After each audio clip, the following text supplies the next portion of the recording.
Part 3. You will hear part of a radio programme about dancing. For questions 17 to 22, choose the correct answer A, B, C or D. You will hear the recording twice.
Most of us dance at some time or other, but do you ever wonder why? What is it that makes us dance? In this report, that's what I'm looking into. And I started at a nightclub, where I put that question to Shirley, who was just taking a break from the dance floor. It all happens automatically. I don't know the scientific process, but it's all to do with the rhythm. I mean, when you hear that drum and bass sound, you know, hips start moving and the next thing you know, you're dancing. You just feel like it and you have to get up and go with it. I mean, I'll dance to anything. I like everything from the latest sounds right back to the 50s rock and roll, as long as it's cheerful music. The music is obviously a major factor in making people dance. But is it possible to predict what kind of music a particular crowd will dance to? I asked Tony Leach, who for 20 years has been the leader of a dance band who play at parties, weddings and other social gatherings. The time that I decide what our first song is going to be is approximately 5 seconds before we start it. I look around and I think, yes, it feels like a slow song, or an old rock and roll song, or a romantic ballad is right. Sometimes I change my mind later, though. I might get to the end of a song thinking that we'll do a particular one next, and then I see their physical attitudes on the dance floor and I think, no, wrong, and instantly swap to something else.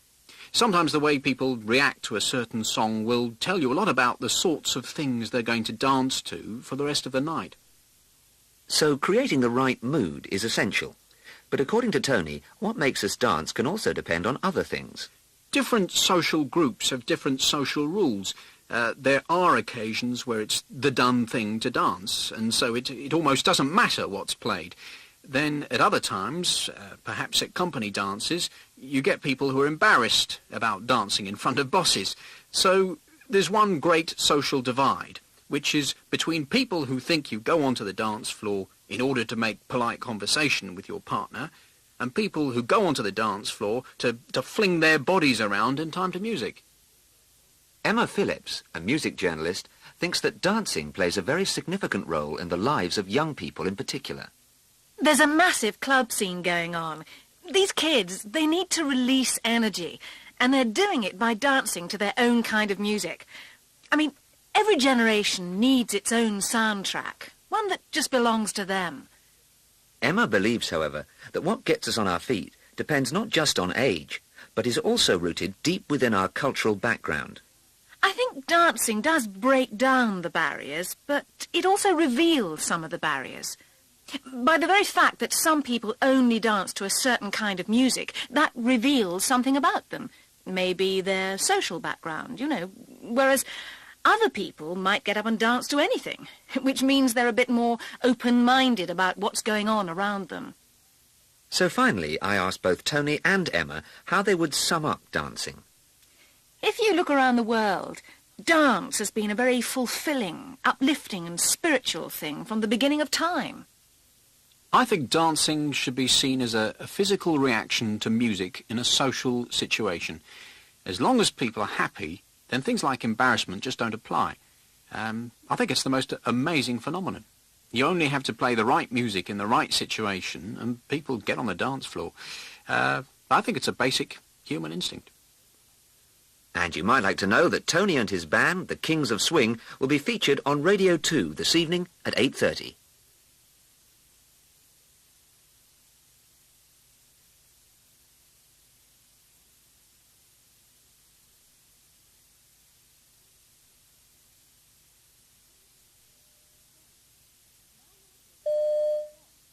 Now you will hear the recording again.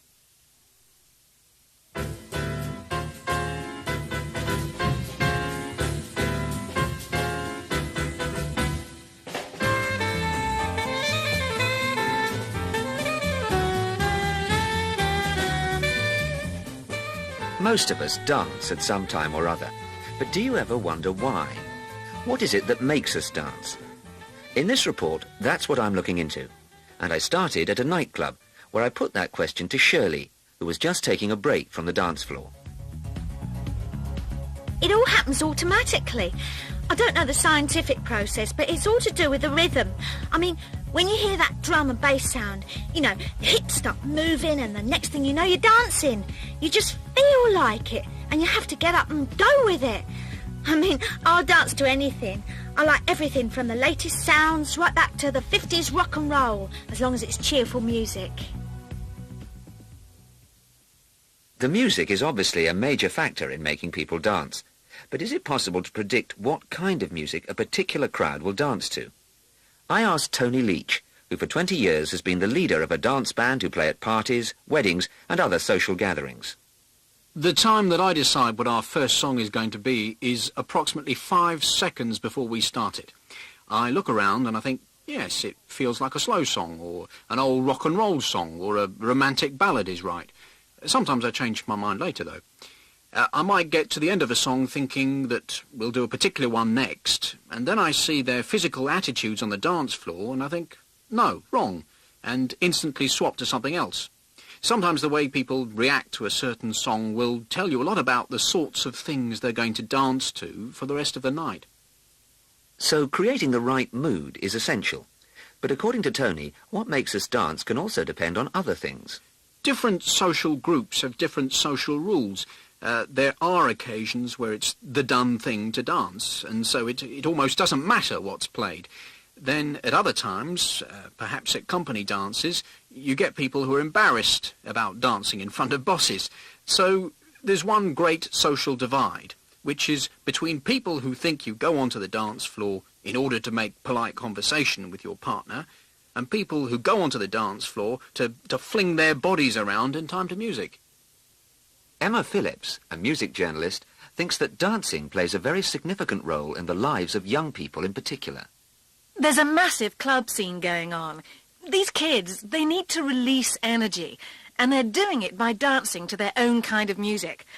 I mean, every generation needs its own soundtrack, one that just belongs to them. Emma believes, however, that what gets us on our feet depends not just on age, but is also rooted deep within our cultural background. I think dancing does break down the barriers, but it also reveals some of the barriers. By the very fact that some people only dance to a certain kind of music, that reveals something about them.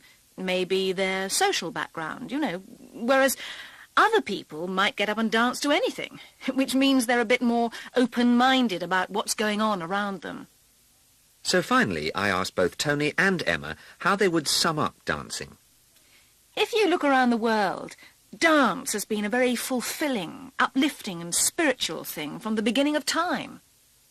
I think dancing should be seen as a physical reaction to music in a social situation.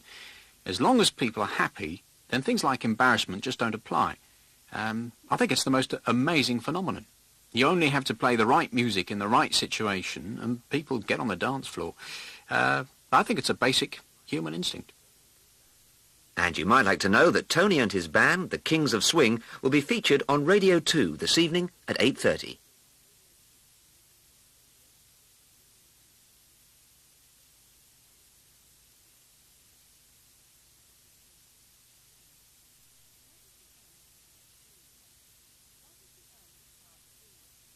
That is the end of part 3.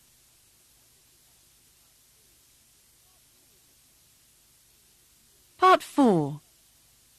You will hear